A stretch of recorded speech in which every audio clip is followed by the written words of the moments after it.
Hello, all my Montville friends. This is Miss Jessica. How are you? It's nice to see you again. At this point, we have been about 2 weeks in school, whether you go to preschool or regular school, or whether you stay at home with mom or dad or grandma, or, a babysitter. I hope you have been enjoying September. The weather has been absolutely beautiful. I know that in my house we've been doing walks and going outside and really have been enjoying the weather.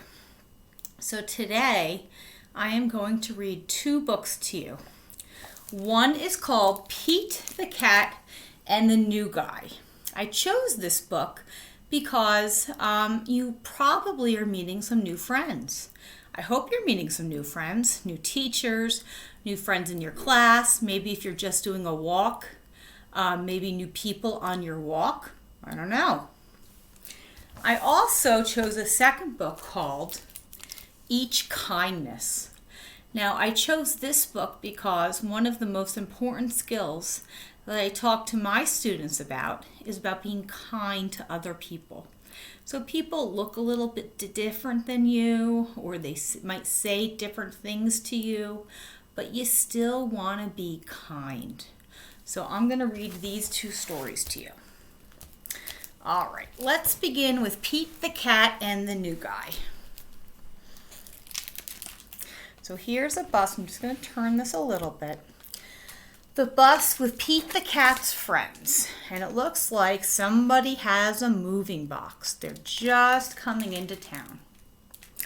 It was Sunday, and Pete's friends had come to play. They were rocking to a new song when, beep, beep, beep, there was a noise coming from across the street. Wise old Owl had a view from his tree. Pete said, "Hey, Owl, what do you see?" Owl said, "All I see are green shoes and a red hat." Pete answered, "Sounds like my kind of cat." Pete could not imagine who this new guy could be. I really hope it's a new friend for me. On Monday, Pete wanted to say hi, but he was feeling kind of shy. So he just rode by and by and by until finally Pete got to meet the new guy. Pete said, "I've never met anyone quite like you. You seem like a duck and like a beaver too." The new guy said to Pete, "Hi, my name is Gus. Glad to meet you. I'm a platypus." Pete said, "You're not like me, and I'm not like you, but I think being different is really very cool." I like that. They're not the same, but that's okay. You could still be friends. On Tuesday, Pete and Gus took a walk down the street. They came to Squirrel, who was playing in a tree. "Hi, Gus," said Squirrel. "Climbing is easy. Try and see." Gus gave the tree a try, but the branch was way too high. "I wish I could climb like you, but climbing is something I just can't do." Pete said, "Don't be sad. Don't be blue. There is something everyone can do." On Wednesday, Pete and Gus took a walk down the street. They came to Pete's friend Grumpy Toad, who said, "Come play leapfrog with me. Jumping is easy. Try and see." Gus jumped and leaped, but he couldn't get over Toad and Pete. "I wish I could jump like you, but jumping is just something I can't do." Pete said, "Don't be sad. Don't be blue. There is something everyone can do." On Thursday, Pete and Gus took a walk down the street. Soon they saw Octopus, who said, "Come juggle with me. Juggling is easy. Try and see." "I wish I could juggle like you, but juggling is something I just can't do." He's trying, though. Pete said. Don't be sad. Don't be blue. There is something everyone can do. On Friday, Pete and Gus took a walk down the street. Gus said, I can't juggle or jump or climb a tree. It's no fun around here for me. On Saturday, Pete hoped Gus would come out and play. I wish Gus wasn't sad. I wish Gus wasn't blue. I wish there was something that we could do.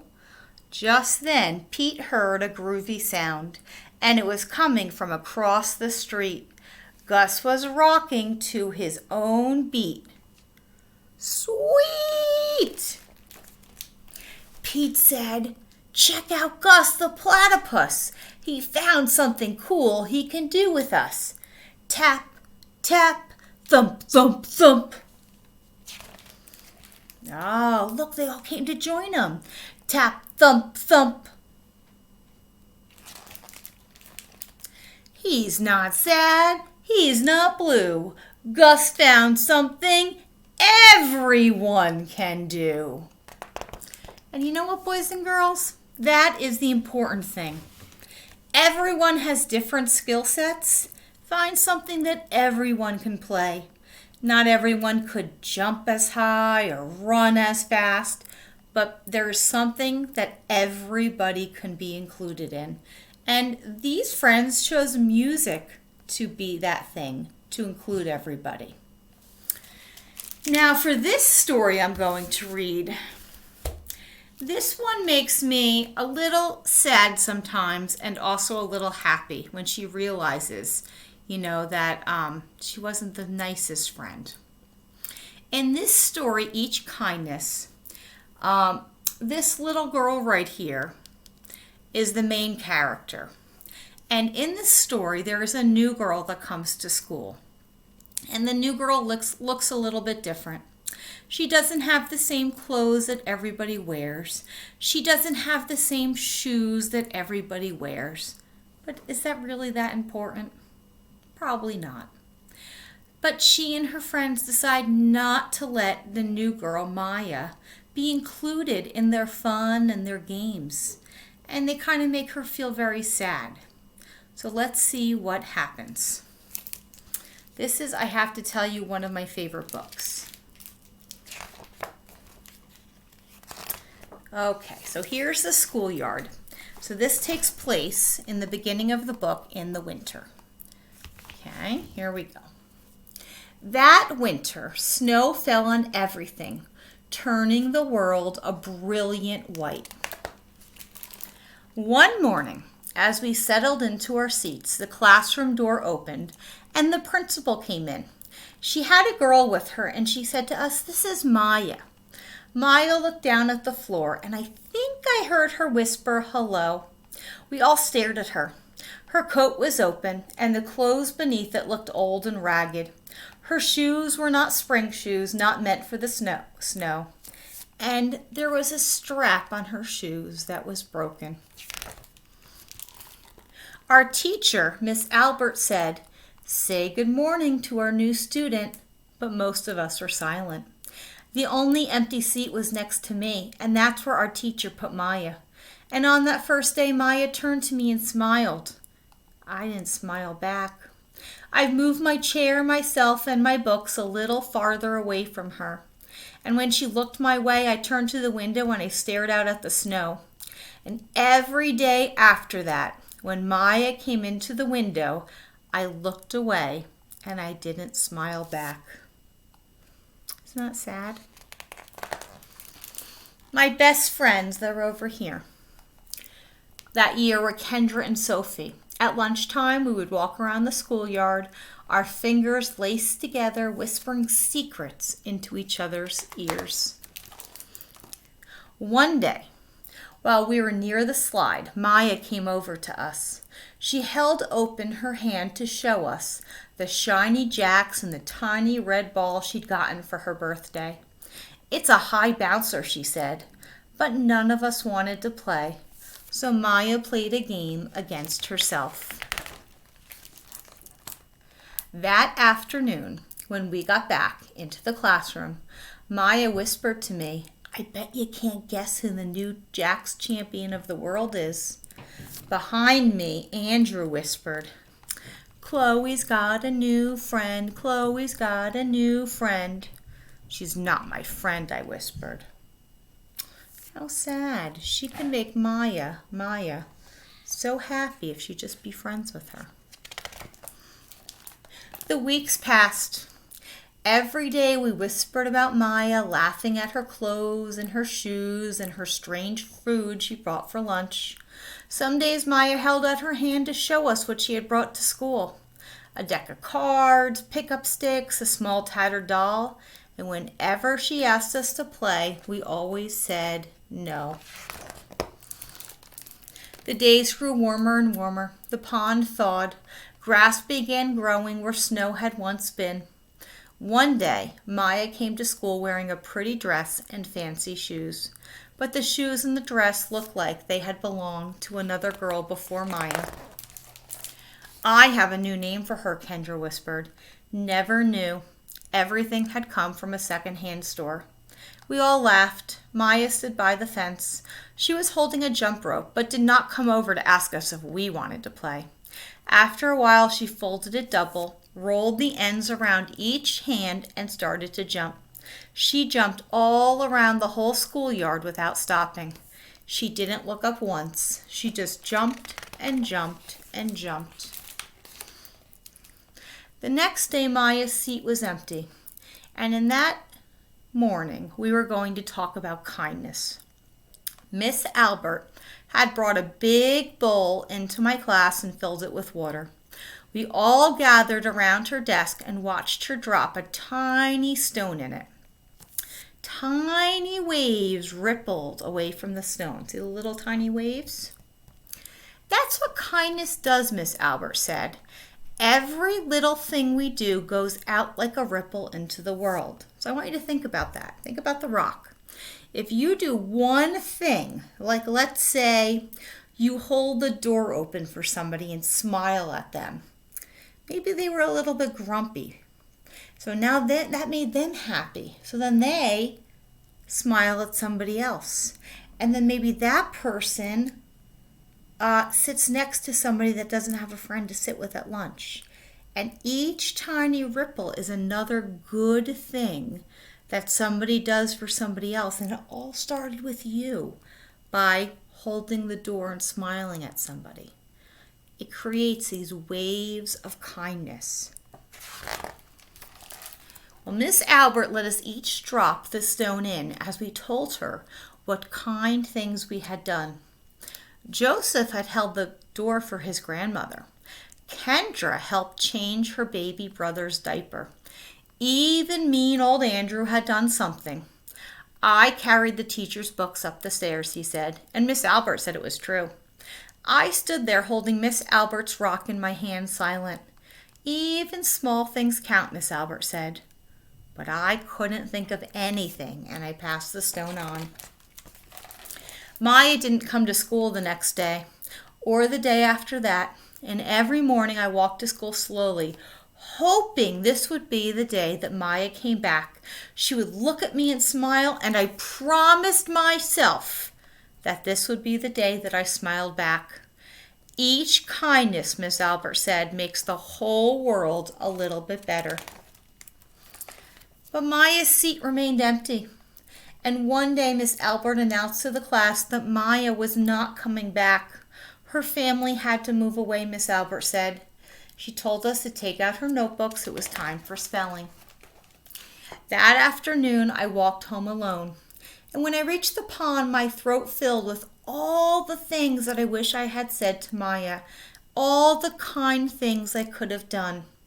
And I watched the small stones in the water with the ripples that went out and away, like each kindness done and not done, like every small girl somewhere holding a gift out for somebody.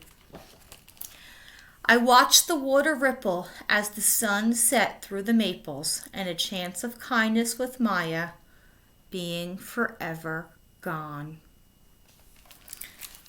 So boys and girls, it's a little sad because the girl was kind of not nice to Maya, right? And then she didn't have a chance to be nice to her because Maya, had to leave and had to go to a different school.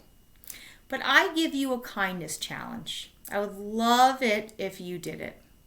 So I have a kindness challenge. There are 2 ways that you can do my kindness challenge. The first one is to be kind to someone. Let's say that you always hold the door for your sister. So that wouldn't be something if you always do it. But do something that you wouldn't normally do. For example, let's say your brother or sister dumped out their whole box of Legos on the floor. And normally you would walk away because you didn't do it, right? You don't want to clean that up. But wouldn't it be nice if you helped your brother or sister clean up those Legos? Yeah, then it's only half the work. So if you did that and you helped them even though you didn't do the mess, that would be a very kind thing to do.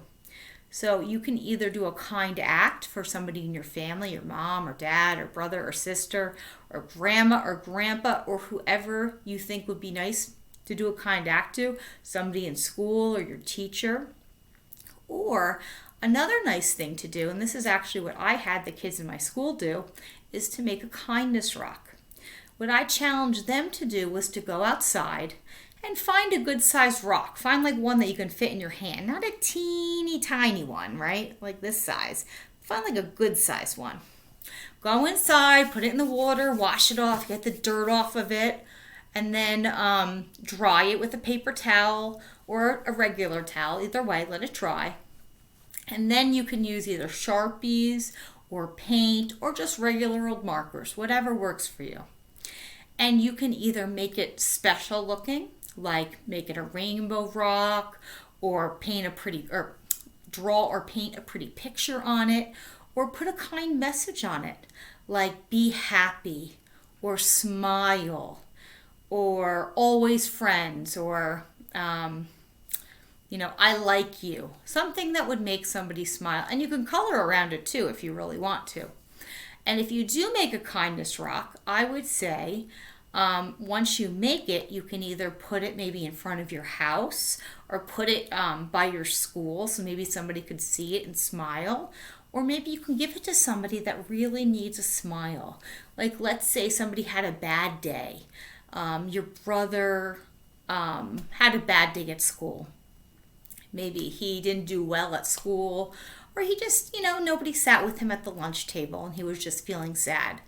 That would be a great opportunity to give him a kindness rock and make him have a smile on his face. So, some way, if you can do a kind thing today, or tomorrow, or this week, that would be great. A kind act or some kind of kindness rock. Anyway, boys and girls, I hope you enjoyed those 2 stories. I hope school and September is going well for you, and I will see you soon. Bye, everybody.